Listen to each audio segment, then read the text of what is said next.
समर्थन करूंगा। जी जी जी, जरांगे पाटिल, इनका आंदोलन वैलिड है।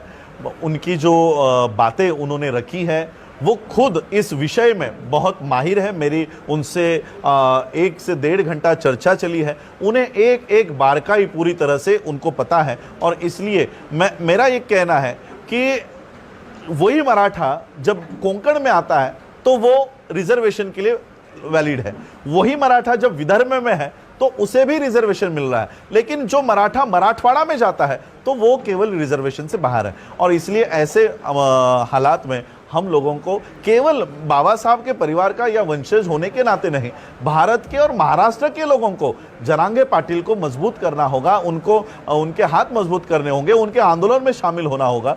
किसी का, और मैं तो कहना चाहता हूं ओबीसी को भी इस बात से डरने की जरूरत नहीं है।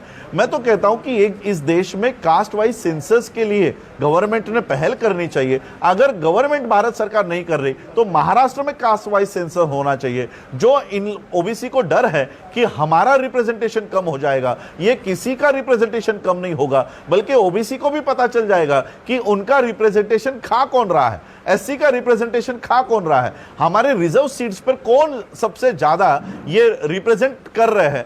3.5% के लोग आज 51% सीट्स पर, चाहे वो एडमिनिस्ट्रेशन हो, चाहे वो पॉलिटिक्स हो, चाहे वो आपकी न्यायपालिका हो, चाहे वो किसी भी स्तंभ पर, वो सारे के सारे काबिज हो चुके हैं। और इसलिए कास्ट वाइज सेंसस इस सारे प्रॉब्लम का सॉल्यूशन हो सकता है। भारत सरकार नहीं कर रही है तो महाराष्ट्र ने, मेरे ख्याल से उन्होंने पिछले साल मराठा सर्वे शुरू किया था, उसका क्या रिजल्ट निकला पता नहीं, लेकिन हमारा हमेशा समर्थन मनोज जरांगे पाटिल को होगा।